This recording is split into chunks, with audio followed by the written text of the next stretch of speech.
Nah, because if you know what's good for you, you'll get in your vehicle. Playing with me, man. Listen, Xenia, Ohio, okay? I don't know what they got going on out here. I'm a lot more calm than I was a few minutes ago. I'm at the Shell gas station in Xenia, Ohio, okay? I don't typically wear my dog tags. I'm active military, but I'm traveling because I'm about to deploy and I'm taking my fiance in my vehicle. So I go inside the gas station just to get some snacks. Got me some peach rings, got me a Monster. I got a water, right? So the guy at the register before me, long white beard, I don't know, I think he got like a Michelob Ultra or something like that. So he was like fumbling with his change or whatever. And I'm like, hey man, you good? You need a minute? So he turns around and he goes, oh, you military? I say, yeah, active Navy.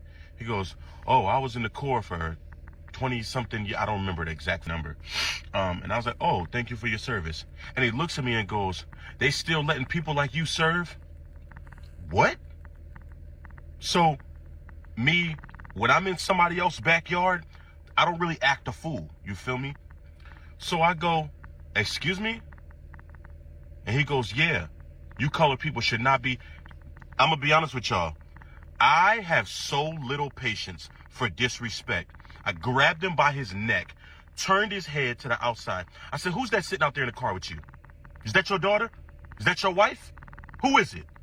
So the lady was like, excuse me, sir, can you let him go? I said, who is it? It's my daughter, can you let me go? I said, do you want to make it home to her tonight? Then leave me the fuck alone. I ain't do nothing to you. Like, why you even had to say that to me? So then I guess his son was in the car. So when I let him go and he came out the store and hopped in the whip, his son get out the car. I said, if you know what's best for you, you'll stay in that car. And I do apologize. I don't be liking to record interactions like this, but like, I ain't never been here before, ever. I tried to just get my gas, going about my way. You know what I'm saying? Going about my day, rather. But I'm just like, bro, like, that was so unnecessary.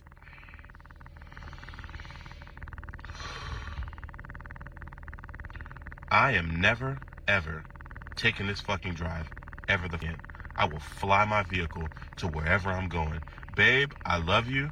Thank you so much for, keeping my vehicle while I'm deployed. But I am never, ever making this.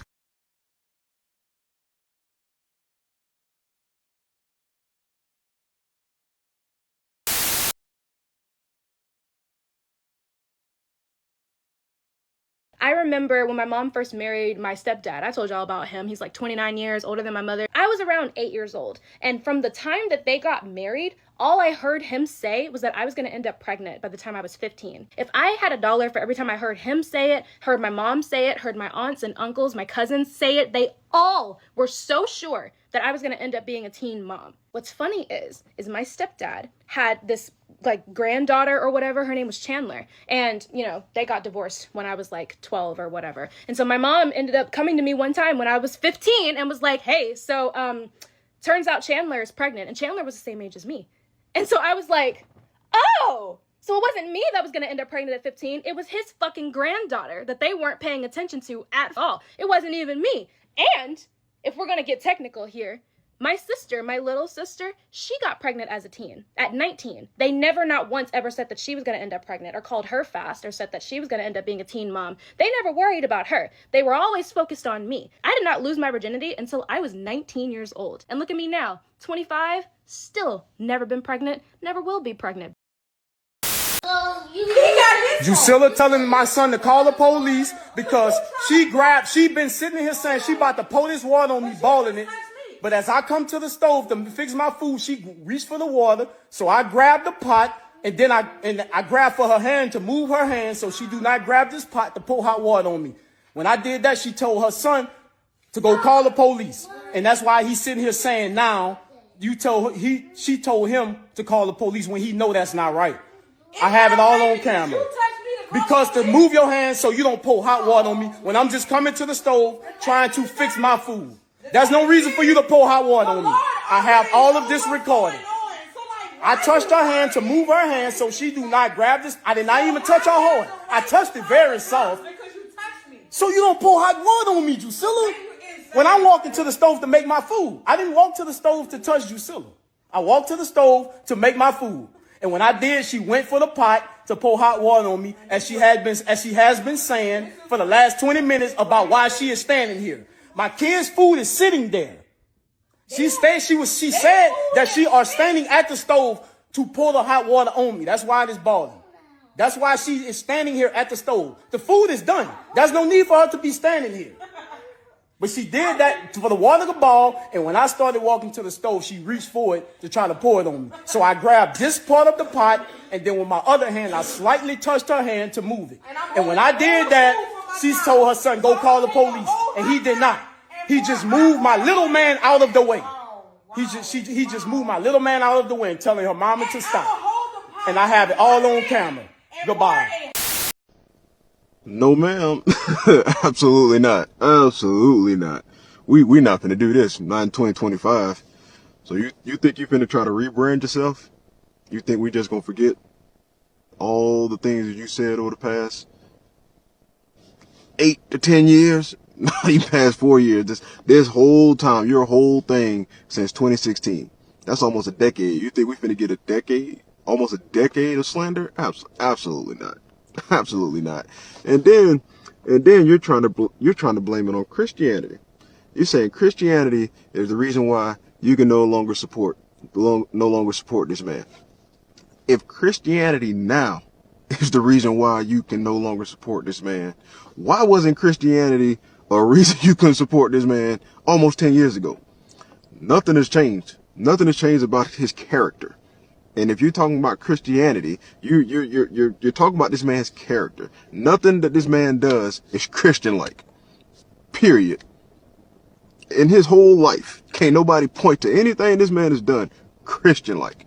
So don't blame it on Christianity as the reason that now you can't support this man. Because if it was truly about Christianity as the reason you can't support this man, you would have never supported this man. Because again, there's nothing this man represents, does, or supports that has any type of Christian values whatsoever.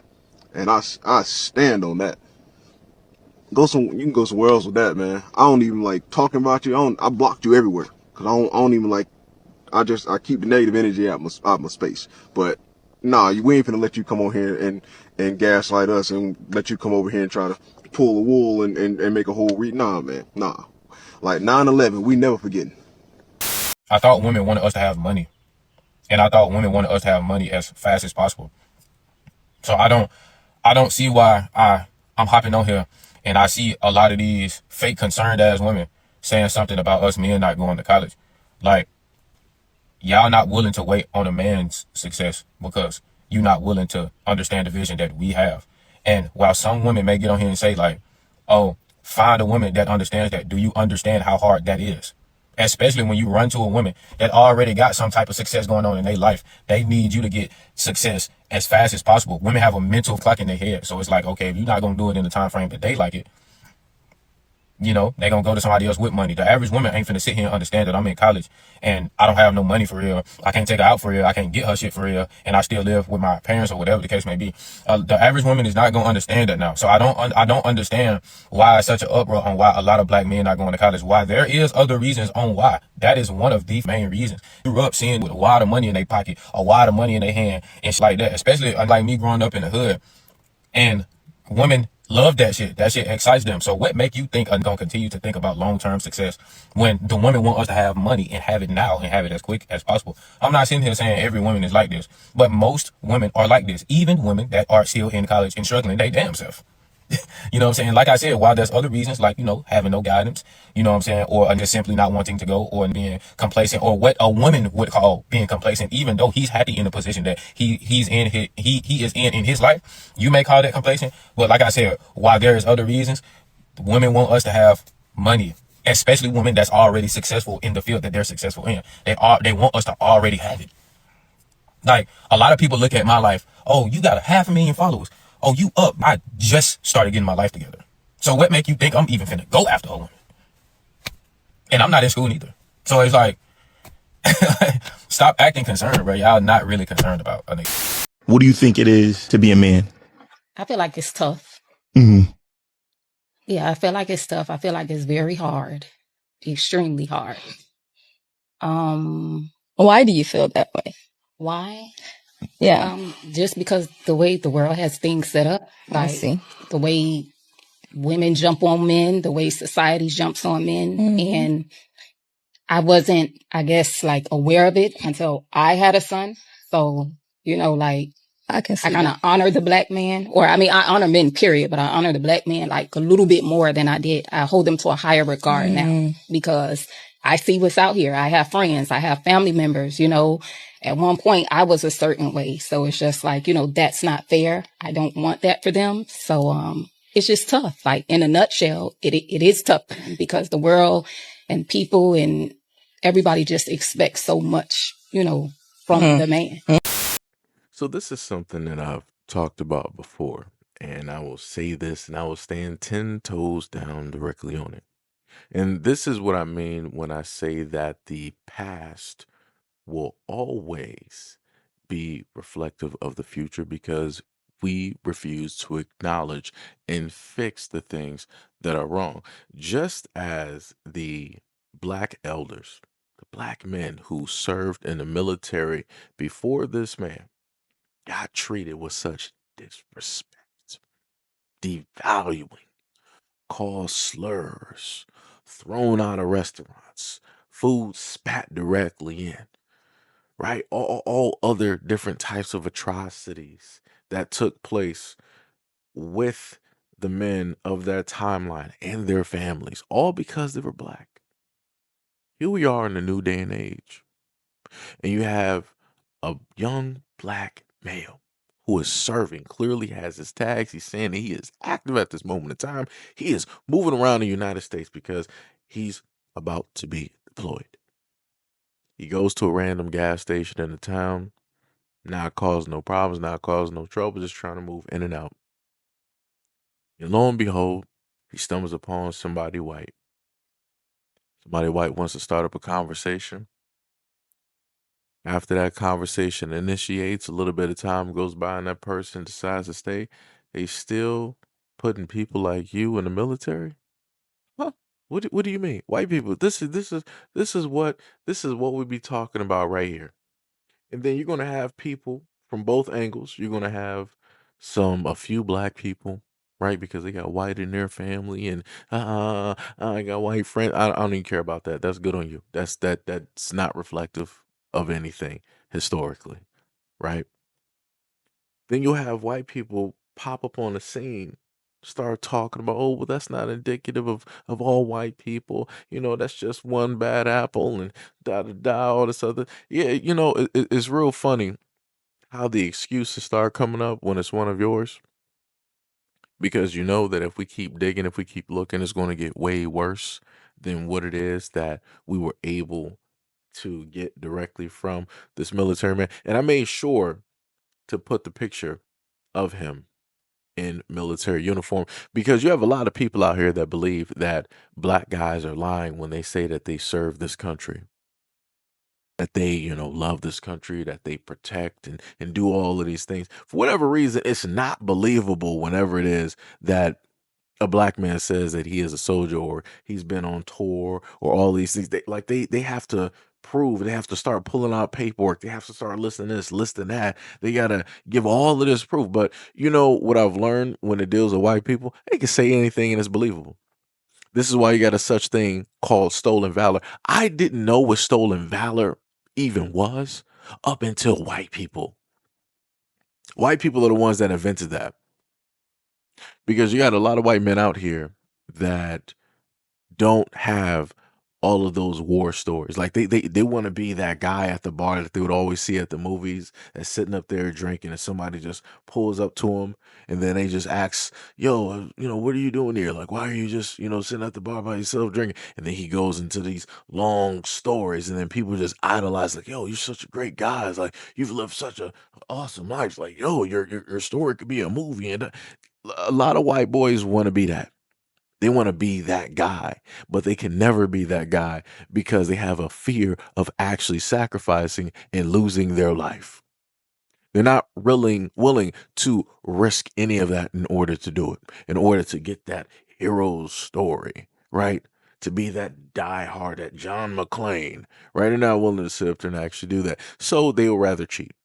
They would rather lie directly about it, right? But do you think that that same white man in that store, gas station, would just so happen to check the men of his community for stolen valor?